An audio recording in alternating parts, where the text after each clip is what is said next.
To live stream. Yep, says it's going Um, now. Going all right, good. So we're live. Hello today. If you want to know how to turn your leads into long-term relationships, you want to keep people around longer than just the hi, hello, how are you? Then today is your day. So welcome. We are Nate and Simone. We talk all things marketing, and welcome today. And we also have a guest in the room. Her name is Takira, and a STEM teacher. She teaches the kids how to do robotics and programming and things like that, which is awesome. I guess I was a STEM kid myself, being a developer. Um, I was I was like the only girl in my high school class that understood programming and that kind of thing. All the other girls were just like freaking out. It was funny. Anyway, Somehow I'm um, not surprised. Yeah, anyway, but like, having technical skills is um it's valuable and very much needed in our world today. So welcome. How are you, Nate? I'm good, thank you. Awesome, awesome. So do you want to start us off? Well, yeah, so the to start it off with, the question is, what's the secret to turning your leads into longer term relationships or loyal partners? Um, and why would you want to do that? I guess, you know. Um, so we're going to be talking about how to shift the focus from transactions, like a transactional relationship, to a relationship, like a longer term sort of a thing, and what that entails, and then how to leverage your authenticity and trust that you're building, um, building meaningful connections through networking, actionable strategies for nurturing relationships at every business stage. And this conversation is mainly for entrepreneurs, small business owners that's seeking to grow their network and their customer base. Absolutely. Absolutely. So what's our first step? How do we begin this process of turning a lead into somebody we want to keep around long term? Well, we start off with, transactional versus relational sales and what that kind of entails. Um, Kind of it is kind of what you think, right? Transactional sort of relationship is tends to be more one time, here's the thing, here's the product that you're buying, thank you very much, and you never talk to them again.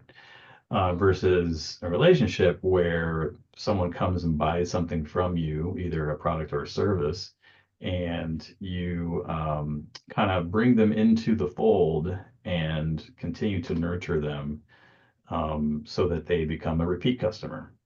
Um, and well, not only that, you're trying to build an authentic relationship, built on mutual trust and value, right? Yeah. So um, it starts off with some pitfalls, right? So what are the pitfalls of focusing only on sales numbers in that um, Oh, I can transactional think of one sales? right away. Oh yeah, And what's that? constantly chasing new customers, Oh, indeed, no doubt and about that. it becomes this hamster wheel. It never ends. So Yeah, if it's all about the transaction, people come in, they leave, they buy something, they leave, and then there's no guarantee of ever seeing them again. And absolutely. so you have to keep chasing new leads Yeah, constantly. and So and I'm glad you brought that word up, leads. What exactly is a lead? Is a good question, good place to start too. And Alex Hormozy, in his $100 million leads book, says basically, well, he asked that question, right? So what is a lead? Like somebody asked him that, and he realized, wait a minute, I can't really answer that easily, and so he had to think about this for a while. Is it someone who clicks an ad? Is it a phone number that you get? Is it a person that schedules a call? Is it just a list of names, a door that you knock on, a walk-in, an email Mhm. address, a subscriber, or maybe someone who sees your content? Are those all leads? And Mhm. what he came up with after boiling it all down and thinking it through is a lead is a person you can contact. That's it. Hmm. That's it. A person you can contact. Yeah, so that would include, could include people that are walking next to you on the street, even Right. somebody who is there and you can contact, could be a lead, your family, That's your true. friends, neighbors, those are all leads. Um, there's going to be different qualities of leads, obviously, right? So, Right. Especially um, depending on if you are targeting a particular audience, you have a particular market that you're going after. Then exactly, you tend not to see everybody as leads. But right. say you're McDonald's, everybody eats. So maybe they see a lot more leads than we do who work with, you know, particular target markets. Yeah, and there's a lot more leads at different times of the day too, right? Whenever most Yeah, people are hungry. Um, right, right.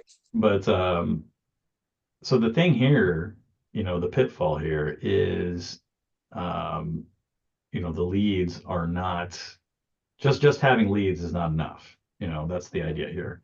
You Right. want an engaged lead. You want somebody who shows an interest in what you have to sell, either your product or your service, whatever it is, right? Right. Those are the ideal. In theory, anyone could be a lead, but really, you only want the ones that are going to be engaged. So, Right. There's someone, quality leads versus just yeah, general people who are just hanging out there. yeah, yeah. Um, so another pitfall is you run the risk if you're just concerned about those sales numbers and having a large number of leads and that transactional situation, then you run the risk of eroding trust and loyalty. Um, Hmm. yeah, because you don't spend enough time on that customer once they're a customer. Because you are so concerned about getting more. you Hmm. know um and so you run there's a risk there. Yeah. And people can Yeah, feel it depending on, what your business is. People can feel it. They're just a customer. You're just here to take their money. I mean, sure, yeah, you may be giving them some value, but you don't really care about them necessarily. Um, People can feel that. exactly. So And that another doesn't make them trust excuse you. me, yeah, yeah, Huh. another key sort of pitfall is you run the risk of missing opportunities for collaboration or innovation. So Absolutely. let's say you have a customer, um, and they obviously there's something about your product or your service that they liked that helped them to solve some kind of a problem that they have. But if you aren't really checking in with them, talking to them, getting to know them, and why they chose you, then you run the Mhm. risk of not finding out some important tidbits of information there.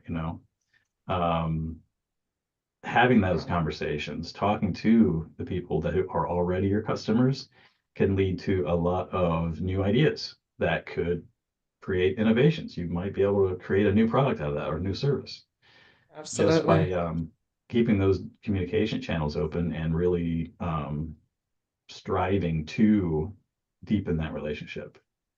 Yeah. I know a company that does that pretty well. A software company named High Level.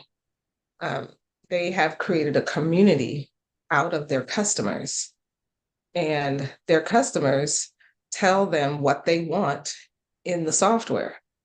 And Yeah. every week the company rolls out new enhancements and upgrades and things like that, that because their customer base tells them what they want. So it is and because of that, they innovate constantly and they're constantly getting better. So Yeah. um, That's great. it is it just There, they're really honing in on that collaboration and innovation piece. Is having yeah. making sure that There's their customers are able to talk to them. yes, there's some companies take this to the extreme to the point where um everything that they do is crowdsourced, right? Hmm. Um so there's that as well. But Yeah. I can't there's a company that creates laptops that they're crowdsourced. Oh yeah. Um That's cool. yeah, cannot remember the name of it all of a sudden, but anyway. Um yeah, that's their whole thing. They take ideas from their customers, their client base, their community that they built, Mm, and they use that to create laptops. Like it you know how some people will complain about Apple products, for example, that are not they're notoriously difficult to repair mm. because they're so they're encased in this unbreakable seal, and if you open it up, then you've voided the warranty and all this kind of stuff. Well, they avoid that entirely because everything that they make is meant to be repaired and Open source. interchangeable and modular and all this. Oh, So nice. Very nice. yeah, Yeah. It's like they put the power in the hands of their customers. exactly. Just good. Um, yep. So Building trust and uh, loyalty. yeah, and innovation, right? Collaboration. Yeah, That's what it's and all about. innovation. Right. Um, So, Another pitfall would be possibly uh, increased marketing and sales costs, like you mentioned. There's right, the infamous there's no better customer than the one you currently have, right? And right, so part of the reason that is because it costs significantly more to acquire new customers than it does to keep the ones you already have right, and keep them right, happy and keep them buying from you, right. right? So it actually lowers your costs, your marketing costs to build relationships with your current customers because it helps them. Well, first of all, they stay around longer and they keep buying from you. But then they're also going to mention you to their network and refer business to you. So then you don't have to spend as much to get new customers because your customers are incentivized to bring you new customers, and they'll do Yeah. it without cost. You Mhm. know? And that goes back to you know, trust and loyalty, right? Yeah, If you bring on your customers in the right way, you instantly become more referable, because they're like, oh wow, this guy, this company really gets it. I've been treated very well mhm, by them. You could have the same experience if you chose to work with them. You know what I mean? Um, absolutely. Another key pitfall here also is you run the risk of employee morale, diminishing, and your employees ceasing to be engaged. If they're constantly forced to, push the sale, then Mm, that you run the risk of like your employees kind of pushing back and saying, I don't really want to be that type of yeah, person, I don't want to ruin the experience, and I know that yeah, I wouldn't want that to happen to me, so why would I want to do that to other people? exactly. I Yeah, think people like innately, employees innately, they want to know that they're lending their time and their talents to a good company. I would imagine like nobody wants to work for somebody who's just go get the money, go get the money, go get the sale, go get the sale, you know. I don't think I don't think anybody generally you know, good people don't want to, they want to work for other good people. They don't want to work for people who are just out here for the money. Yeah. Hmm. So, um, as far as prioritizing relationships, how does that help to build a customer loyal base and boost lifetime value of the customers? One of the ways is you're building goodwill and trust, and that's, believe it or not, that's one of those intangibles that you have in your business, and it does have value. And you can Absolutely. calculate this. Um, it's calculatable. Um, there's gonna require some I don't know, imaginary. It's to some degree it's imaginary, but you can put a number on it, and I know people that You do when it can. comes to Yeah. valuing businesses. I Um, think there's ways to put a number on it as far I know, as the percentage of customers that stay around and percentage of customers that refer you to others, yeah, percentage of customers that continue to purchase even after, they've purchased one thing, two things, three things, they just keep coming back, yeah, Um, yeah, you can yeah. I absolutely know, I calculate know, that. I know somebody who this is kind of what he does is he helps businesses to um, get an accurate picture of what they're worth.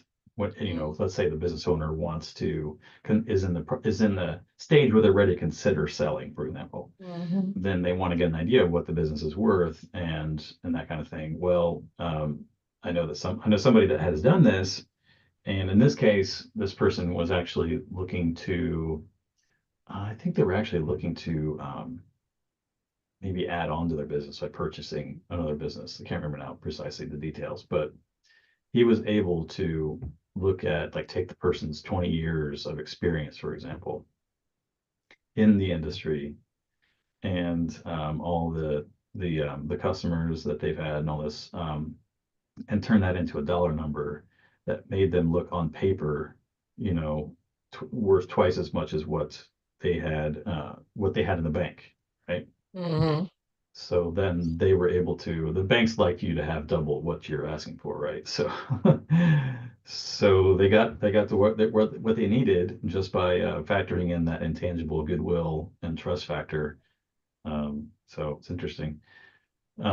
Um, when you are prioritizing relationships and building up a loyal customer base, you are also enhancing your referability.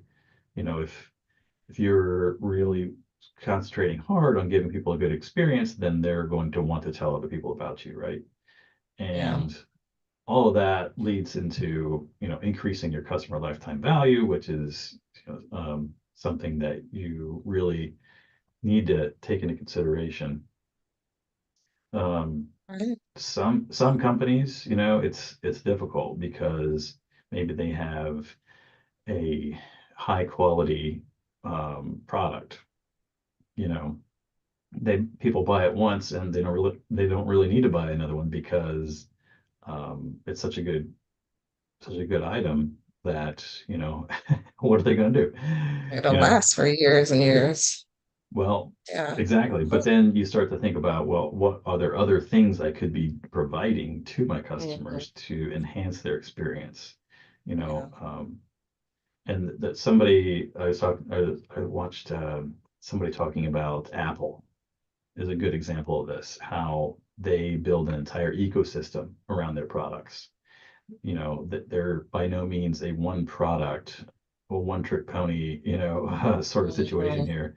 They have lots of different products. They have an entire ecosystem and they all work very well together. Yeah. Um, and that helps to, keep customers coming back year after year, right? New updated models, et cetera, et cetera. Right. And all the So accessories that you have to have. yeah, and once I would imagine that they have figures on the back end of the number of products that the person has, and that probably tells them that could probably give them a good idea of the customer lifetime value. Yeah. Um, it probably increases exponentially the more products you have, Uh, anyway, That's so creating a true. sustainable business model, it's all about sustainability, right? You want to keep Absolutely. things going and all that. Wanna And last then a long finally, time. Not be a one-hit exactly, wonder. Yeah. exactly. Last up is thinking about your employees, keeping them engaged and making them a resource of getting leads for you, right? Right. So, yeah, Yeah. Kind of goes back to what I was saying. Like, good people want to work for a good company. Um, you treat the employees well, and um, they see from the leadership that this isn't just about money. We actually care about our customers. Well, then that makes it easy to say, hey, buy from the company that I work for. They actually they will actually love on you and treat you like you're a person and that you're valuable because you are to them. And yeah, that's a good thing. yeah. A really good thing. I have a client I'm working with now. Um, they're in the remodeling business, and so traditionally, remodeling is kind of one of those project-based situations. Tends to be one done. You know, but we're trying to work on ways that we can rekindle relationships with past happy customers, and how can we remain top of mind for the next projects that they're ready to. um, and something like a kitchen, for example, that's a big remodeling project, and that only comes around every so often, right? But Yeah. that person who is looking to upgrade their kitchen may also want to upgrade other areas of their house later on. So it's good True. to keep in touch with them, and constantly reminding them of the great experience that you had, so that Hmm. when time comes around, they're ready for it, they come to you, right? Absolutely. So it's no Yeah. longer Absolutely. one of those one and done situations, right? Right. Right. So true. Um, all right. So if we want to make all these relationships actually stick, um, we have to work on trust. So we're going to talk a little bit about that next. Um, Authenticity and trust. What does that mean? Yeah. I got, I guess Well, yeah, go ahead.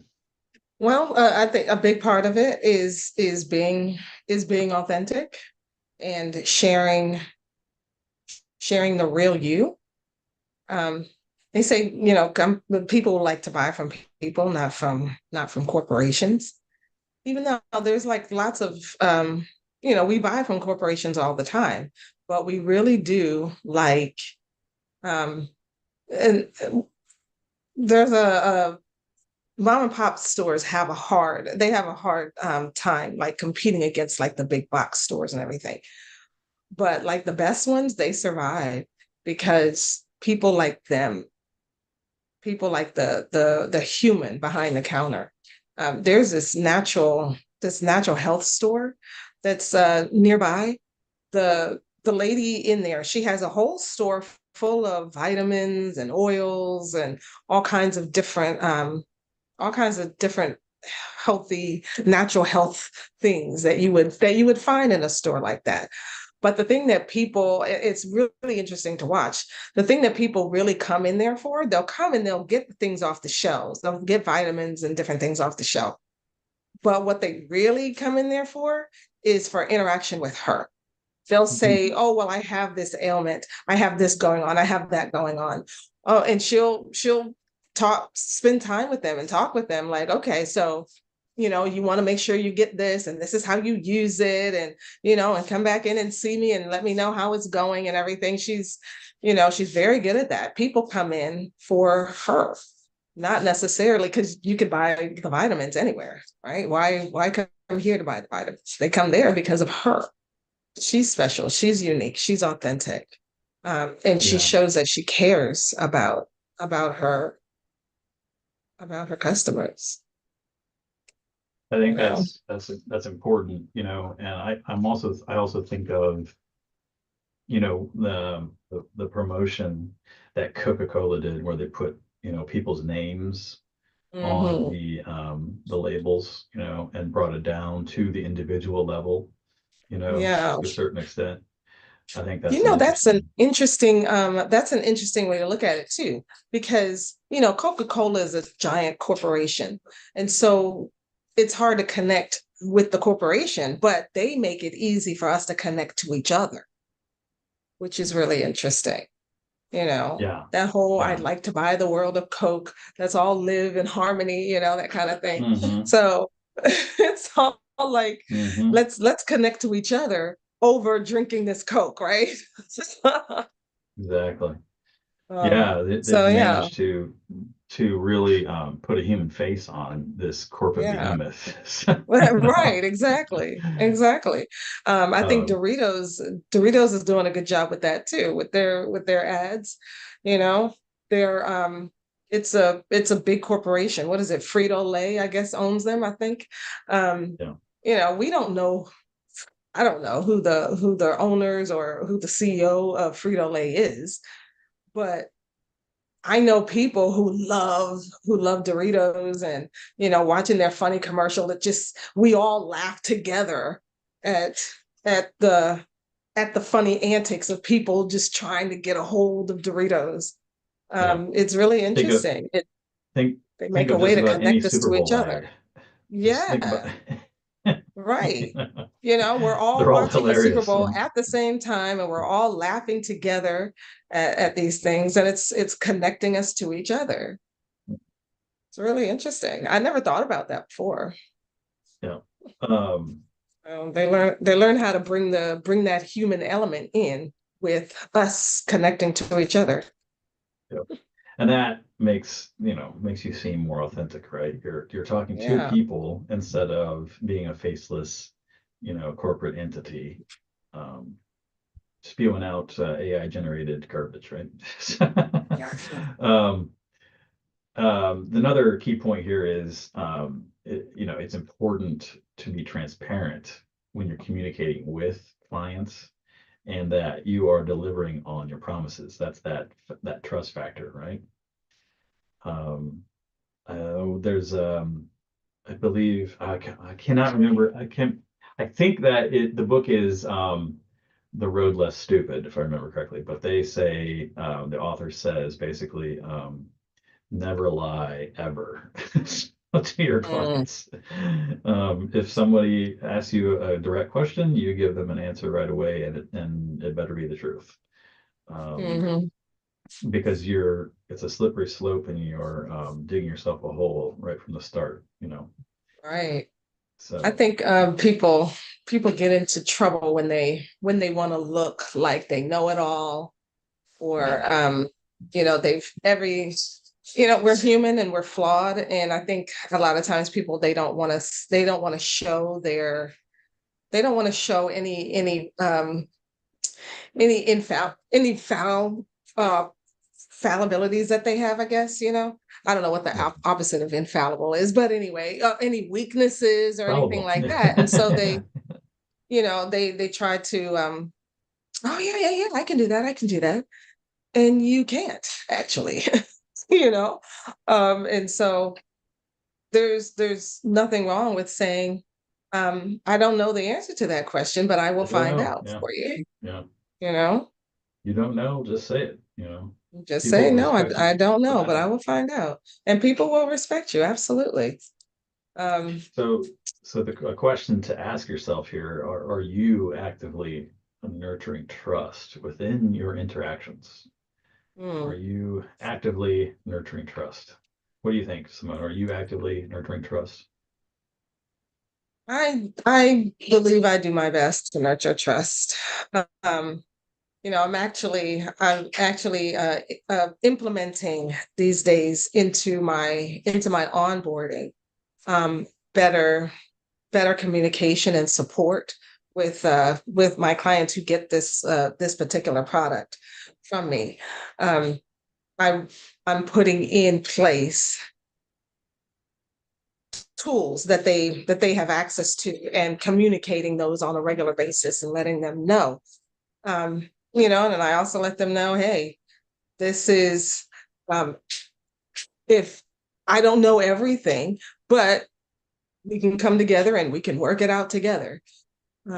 Yeah, so just actively fostering trust and letting them know that that they do have my support and my help and yeah, we can't, if I don't know, I will ask. I Yeah. Yeah. do have a team of people I can go to. I have a one of my onboarding documents is a expectations sheet that lays out, what they can expect from me. One of the things that and my expectations of them, right, as a customer, and one of the things that I mentioned in that is, communication is a two-way street. I don't know what I don't know, and I'm not going to pretend that I know more about your business than you do, and so um, I'm going to ask you questions, and hopefully you're being truthful with me, and I'm going to show you the same courtesy kind of situation, and be upfront and let you know what's going on. I just had a recent experience with this where something happened working on a website, and it broke, and couldn't fix it because didn't have access to the back end. Well, first thing I did, got hold of the business owner. Is like, hey, just being upfront, this is broken and I need access to fix it. Can we get that? Well, it turns out that it was a little slightly more complicated with the company that they were using for the hosting of their website. And that situation was quite a contrast. I feel like I was being very upfront and communicative, and the other company in the situation was not, and they refused to help because they said, we didn't do anything, so we can't help you. And so right now, even their website is stuck, and they're in the process Oh of moving to a different hosting provider. So they're my sticking with me. goodness, my They're leaving goodness. them. So like, yeah, Crazy. Isn't that yeah, crazy? They're willing to lose a customer because they're not cooperative. just it's just about building trust, and just you know people make mistakes, things happen. Work with them. Like you're losing a customer over this, basically. So yeah, Yeah. Like why would you want that? That's yeah. crazy. So anyway, it goes a long way. I can vouch for this. Just being upfront, letting people know what the situation is, goes a lot farther than other way around, I guess. So once you have your trust, the next step then is to leverage that network for to create meaningful connections. So how can we do that effectively? Um, Basically, the things we're looking at here. How we can use networking as a tool for Mhm. gaining leads, but also building solid relationships. It's not just Yeah. about, again, the common theme here is leads are great and everything, you got to have them, but that's not the end game here, right? It's not the only Um, the only consideration to make. I know I've met people just on the lineable. There's a lot of people who they may not make great customers, but they make great strategic partners, yeah, referral partners, and just people who would just be assets to your network and where you can be assets to them, to yeah, their network. They yeah, say exactly. your net worth is your network is your net worth. Right. So Yep. yeah, so building those relationships is key. Yeah.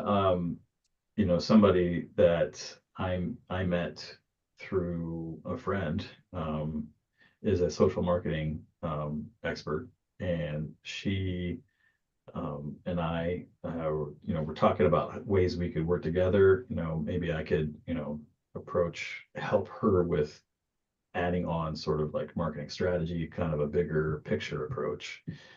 She's very narrowly focused on social media, whereas their strategy involved that and everything. And she's really into that.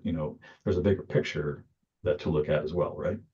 And so Mhm. we're talking about ways that I might be able to work with her on that. And so that all came about, through my network. So, yeah, Right, yeah, it's great. right. Hmm. Um, so how can we, so, speaking of Alignable or LinkedIn, how can we ha- engage and be authentic on these types of platforms, and maybe like the events that we attend there, especially on Alignable, there's a lot of events, right? So, Hmm. how do you think we can be more authentic there? Showing up authentically, um, not just looking for the sale, but also looking to create, to actually create meaningful relationships and long-term relationships. It is um, yeah, it following up with people, staying connected.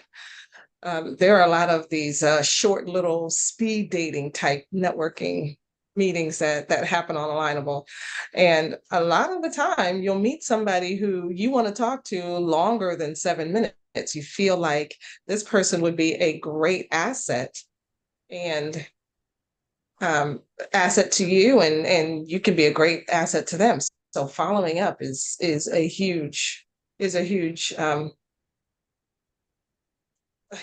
action, a step that you can take.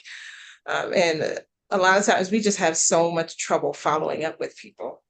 So, but making that a priority is is a good way to help build those networking relationships. Yeah, and I think, when you're in those, speed dating situation or whatever type of an event it is that's, presumably built around networking of some kind, it's important to not be the pitch slapper, where the first thing you talk about is your product, and, um, sign up now for low price of 9.95 or whatever, like nobody wants to Right, hear that right off the bat, right? right. And that's what Alignable is all about, um, building those relationships, and relationship marketing, and all that kind of thing. So, Yeah. but you can do the same, and you probably should do this. Think about the same thing on LinkedIn, even, or anywhere really that involves, networking. People don't want to be barraged by this, like the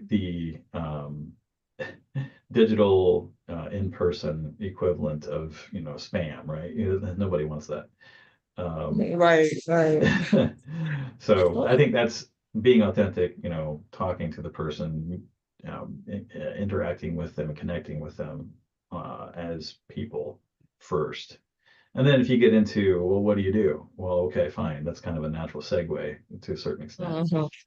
Um, Yeah. but And shouldn't we what's his be? name? Donald Miller says to start with the problem that you solve, because most most of the time people get it when you relate a problem that is either common or the fact that you relate the fact that you're here to solve a problem. You're not just here to, well, I do such and such because I like it, right?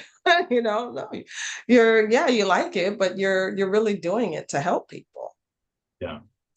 And going back to what you said there about following up, you know, I encourage everyone to think about, how can I follow up with the people that I'm already connected with, and how can I turn that into a more profitable situation for both of us? How can we help each other out? If you're thinking about it from that perspective, taking it from that vantage point, that it's not just about you making a sale, it's about how can I help the other person I'm talking to, being a mutually beneficial situation. And you might be sitting on a bunch of potential leads, that you're already connected to, just because, um, it's just a matter of how you approach it, right, in the conversation that you have. So Yeah. so anyway, building relationships. How do we nurture those relationships? That's next, right? Yeah. So you have to nurturing really happens when you are in communication with someone on a consistent basis, right? They're not going to hear from you once and then never hear from you again, or and they're expected to remember who you are and what you do, and what your value is, what value you bring. No, people have busy lives, and they there's a lot going on. And so the thing to really do is to have a strategy of following up with them and staying in contact with them, because it's only when you stay in contact that you stay top of mind. And so when they are out and about and they're having their meetings and they're talking to this person and that person, that's when they remember, oh, you know what, I know somebody who can solve this problem that you're having. And they'll remember you because you're staying top of mind. You're consistently in connection with them and in communication with them. So having that frequent, constant communication, and if it's network partners, it doesn't have to be every day. It can be, hey, let's sit down for coffee every 3 months. I actually met a lady on Alignable who, like, that was her thing. She would sit down with you every 3 months and just shoot the breeze, and you guys just have a talk. You know, it's a great way to build a relationship. Yeah, because you never know where your next opportunity is going to come from, and so Absolutely. I guess the idea here is you know, spreading out the opportunities. So okay, what else can we do here? Personalization, I think, is Hmm. kind of like a buzzword here. But Yeah, part that of the comes in reason, really handy if you're using yeah, automation, right? yeah, exactly. Because if I'm not using automation and I'm just calling you up on the phone, that's automatically personal, right? I'm not going to say, hello, to whom it may concern. No, Mm. you're going to use that person's name. But when you're automating, that's when personalization really comes into play. You want your automated systems to to um, to interact with the person either in their email or text, or there are some systems out there that can do outbound phone calling. Um, but that person needs to feel like you're only talking to them. You're not broadcasting to the world. So um Yeah, and it needs to feel like you remember the last conversation you had with them, right? So yeah, that's personalization as well, right? Know their name, know, like, the conversation that you had with them, and pick up where you left off, and not not treat it like everybody on your mailing list is in the same place, because they're not. yeah. Emails that include the person's name in the subject line have significantly higher open rate, by the way. Yeah, You know, um, just something that simple. yeah. But you could, if you have segmented list of customers who have bought certain products from you or certain services, they Hmm. may receive certain types of discounts that others do not. You can Right. even be more exclusive that way, and much more personal, therefore. Um, and you also, like, once you acquire somebody as a customer, what does the process look like afterwards? Do you have any kind of a follow-up strategy? Like, how do you keep in touch? How do you make sure that they're having the best possible experience with Hmm. you know, interacting with whatever it is that you or have sold them on, right? Whatever kind of experience they have. I just saw this the other day on YouTube. Um, if you have an app, for example, and people are having a negative experience with the app, well, that app is your brand. That is their experience with your brand. So you are damaging Hmm. your brand. And if you don't keep in touch with them, if you're not sure, you don't know what's going on, then you are run the risk of damaging your entire brand. And so, um, that's why it's important to have a follow-up, keeping in touch with them, making sure that your customers are happy especially in the first month or whatever. Kind of called taking the temperature, huh? You want to Exactly. do some checkups. Yeah, because like all of your contacts, the contacts that you're making with your network, they're not all going to be, oh, hey, I've got this thing to sell. Let me sell you this thing. Sometimes it is just checking in to see how are you doing? What's going on with this? Is the product that you just bought working for you? Um, that's a great way to follow up. It's find out if you can ask them for referrals if they indicate that they're happy. Get feedback from them. You know, that's always hearing from your customers is always a great thing. But Yeah. and then Nothing. people that you're networking with, hearing from them too, and Yeah. maybe they're Nothing seeing worse. your stuff out there. Yeah. Nothing worse How's than it to coming find out across? that your customer had a bad experience and then ends up giving you a bad review, right? So, Yeah, yeah. You want um, to check that temperature before they are net angry promoter enough to. score. Yeah, keeping track of that. Yeah, That's important. Um, absolutely. all right, so we've talked about how we can transform leads into relationships. So I guess let's do a recap and wrap it up here. Okay. So we first learned about um, building those relationships first. We want to shift our perspective from transaction to relationships, right? So we need to start looking at our customers and our leads as people rather than as just transactions that we can have, right? So we want to show up authentically and transparently because we know that builds trust. Um, our networking is a tool to build up meaningful, lasting relationships. It's not just about, oh, hey, this is a potential customer. That customer, that network partner, that they can be a fantastic strategic partner for us. We know that building trust also helps us. It can help build innovation and collaboration in our businesses, and we want to be consistent. That's how you nurture a relationship. It's consistently personalize our communication, right? Our emails should not say, thank y'all for being here. Right? It Yeah, should say thank thank you, everyone. Nate. Yes, you yeah, know, it should be personal and it should be segmented. yes. So So keep in mind that this is not an overnight sort of situation. It takes time, takes effort, but in the end, I think it's going to be worth it for everybody. So absolutely. If you're building a business and you want a larger lifetime